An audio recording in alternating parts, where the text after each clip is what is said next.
once again time for my yearly room tour. I'm going to try to give you a really in-depth look at everything this year, so let's get started. I'll start with my chair. This is the Markus swivel chair from IKEA without the arms, I just didn't put those on. Quite expensive but really comfortable, really nice chair to work in. Next I want to come over to this video camera. This is a Canon MD205 and it's basically used as an expensive webcam. I used to use this daily to stream live video with. I haven't used it for quite a few months now, but if I need a good webcam, this is still hooked up to my Mac Mini, which is down here. This is a 1.83 GHz Intel Core 2 Duo Mac Mini with 1GB of RAM. I bought this in 2008, about April I think, and this was the first computer that I ever bought for myself. Once I upgraded and stopped using this as my main computer, this became a dedicated streaming computer, which is why the Canon MD205 is connected to this. And I'd basically just max this out for a while, 24 hours a day, streaming live video. I haven't done that at all this year actually, but the Mac Mini still runs beautifully. I turn it on now and again to keep the software updated, make sure everything's okay, and it works perfectly for such an old Mac. On top you'll notice a speaker. Now this is one of the rear speakers from my 5.1 surround sound. I'll get to that a bit later. Now this is a Panasonic speaker. The surround sound, it doesn't match the front speakers. I broke some of the speakers. I'll get to that story soon. In front of that we have another speaker though. This is the left speaker from the Logitech Z4 2.1 system. These are obviously in white. Great system, I love these speakers. This is the controller for them, with volume control, bass, power, and then input and output to connect headphones and an MP3 player, something like that. Next thing is this beautiful 24-inch monitor. This is a Dell U2410. It weighs a ton and it's quite thick if you look at the side. But it has some cool features. It's got an SD card reader, some USB ports, but the main thing I love about it is just how nice it looks. Colours are almost perfect on this thing. And that is connected to my Macbook Pro. I got this last year. This is the Retina display model. It has a 2.3 GHz Intel Core i7 processor with 16GB of RAM and an SSD. It is amazingly fast for a laptop, runs almost silently. I absolutely love this machine. In the side we have the output going to the Logitech speakers. This goes to a USB hub, which I'll get to in just a moment. This is Thunderbolt output with an adapter to DVI, which goes to the display, and the power cable. In this side I can put memory cards straight from the camera to edit videos. Hiding behind the laptop we have some audio equipment here. This is a Behringer Xenyx 1002 mixer.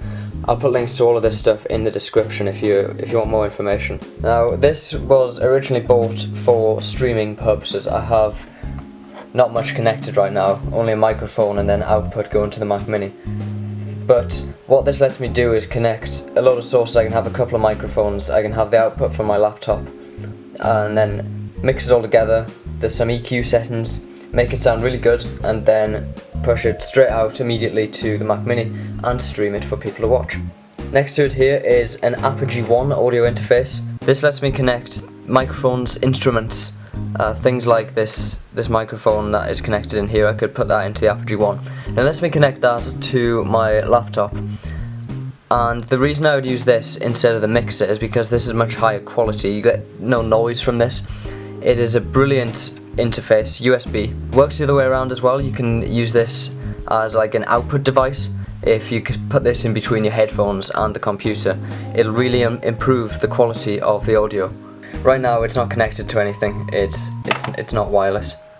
And the microphone that I use is back over here. This is a Rode NT1A in a shock mount on a microphone stand. I have an unboxing of this along with just about everything else if you're interested. Really great microphone. It has a lot of bass. I always tend to remove some of that, but other than that I love the sound that this gives. Along the front of the desk you find my iPhone 4S Apple wireless keyboard. Now this is my favourite keyboard in the world. I find it so nice to type on this keyboard. If this ever broke and I needed a new one, I'd buy the same thing again. Highly recommend this. so small and light as well. I love how easy it is to move around. Then we have the Apple wireless Magic Mouse. I started with a Mighty Mouse, which I bought along with this keyboard, and then upgraded to the Magic Mouse when it came out. And these are the two that I originally used with my Mac Mini. Then I used them with my iMac when I got that, which is not here anymore, and now I use them with my MacBook Pro. Coming over here we have two hard drives. They're both Western Digital drives. This is 2 terabytes, this is 1 terabyte. This has two 1 terabyte hard drives inside, that's why it's twice the size. This is the hard drive I use for all of my stuff. This is where most of my media is, videos, photos, everything is on here. Then this black drive is the one that I use to back it all up onto. Now, I really need a new backup drive because apply some simple logic to the situation and you'll realise why I have a problem backing up a 2 terabyte drive onto a 1 terabyte drive. And these are sitting on top of a USB hub. Now this was originally designed to sit underneath a Mac Mini, and that is why I bought it, but now I don't really use the Mac Mini much, so I thought it was better suited to sit over here, and it just happens to fit 2 hard drives on top, maybe a little too close for comfort. Nevertheless, they've been there for a few months now and they seem fine. In front is just the Wright Logitech speaker, and finally on my desk is this Dell XPS laptop. Now I bought this before my MacBook. I needed a laptop and I couldn't afford a MacBook back then, so I thought it was a good excuse to get a PC, which comes in useful for some things now and again. It's often nicer to use a real PC instead of a virtual machine if I want Windows. One final thing that is often found on my desk is the Novation 25SL Mark II. And this is a great MIDI controller that I can connect to my MacBook Pro and use with Logic. I have an unboxing of this. If you want more information, I'm not going to go through much of this right now, but it's got lots of faders, knobs, pads and semi-weighted keys. It's really great. Moving underneath, not much to see down here, just some cables, not overly tidy right now, but not too bad I don't think. Subwoofer from the Logitech speakers, a few things plugged in there. Most of the stuff is plugged in behind that panel of wood right there. I have another one of those Belkin Surge Masters fixed onto the wall. There are also some things plugged in at this side. Under my bed I just have some extra microphone stands and tripods. Moving above my desk, I have a shelf here. Obviously a fan, a lamp, calculator, some compressed air, some cables, nothing interesting. Move a bit further up and we have the BenQ W1000 Plus. I love this projector, it's one of my favourite things that I've ever bought. I had a projector before this, but I upgraded because this is 1080p, looks absolutely great. Next section to cover is my TV/gaming section. So this is a 22-inch LG TV. I can't remember the model number, but again check the description, I'll put all of the information there. Some remote controls, my PS3 controller, because yes I have a PS3 not an Xbox 360, and I'll probably be getting a PS4 at some point as well. Next level down is the PS3. This is the Slim version. I never got one when PS3s first came out, I waited ages, so this is the newer model. Next to that is an Onkyo AV receiver, so everything on here is connected to this. PS3, TV, the stuff I'll show you in a minute. Then I have speakers coming out of this, 5.1 surround sound, and then the HDMI cables come out again and go to the TV like I said, the projector, and also this monitor over here, so I can play games on there if I want. The back is reasonably tidy I think, for the number of cables that come out of this thing. And the subwoofer is in the corner there, that is what this tower fan is sitting on top of.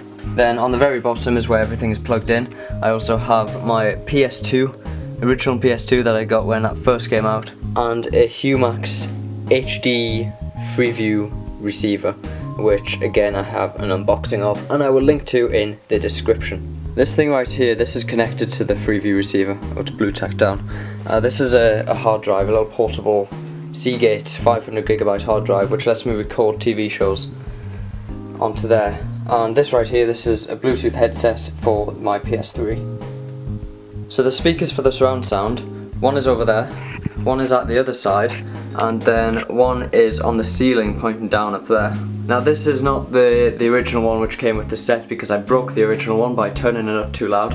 I found this as a replacement on eBay, and that is why the rear speakers, which are there and there, are just Panasonic ones, because the rear speakers that were from the Onkyo set are now the front speakers, because I broke those as well, and there were some old spare ones that I had which happened to work. And this is actually a semi-homemade speaker mount for this. It's meant to be for a normal small speaker that goes on a wall. I've got it fixed to the ceiling instead and then screwed into a plank of wood, which can then hold up this speaker. The speakers at the side, they just have simple mounts that I found on Amazon to hold those up. In this corner, some musical equipment, my ukulele and my keyboard, which I absolutely love. This is a Xenyx KN2000 from like 1995. I got it second hand about 12 years ago maybe. Still works pretty much perfectly, I think.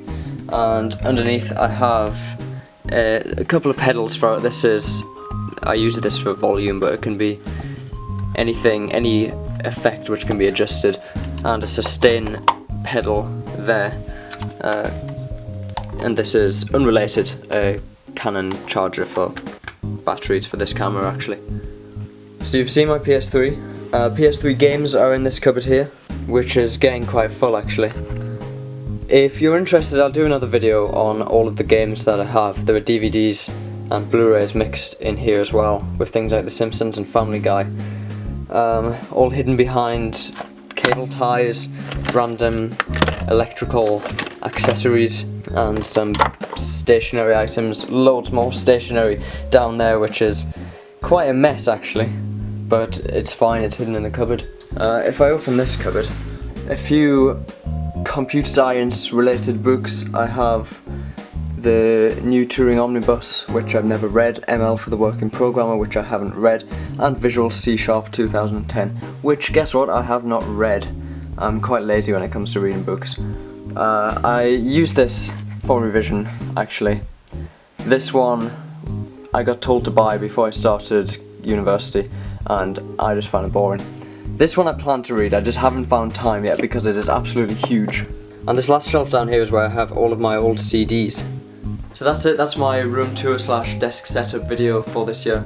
I'll probably have another video soon-ish of a similar thing, because I'll be moving into a new university room in a few weeks, so I'll give you a look around that at some point. I'm going to say at some point in the next year, so I don't have any pressure to make it quickly. But I hope you enjoyed everything here. Once again, I know I keep saying this, check the description if you want more information on anything. If I missed anything out or got any questions, leave a comment, I'll try to get back to you. Thanks for watching.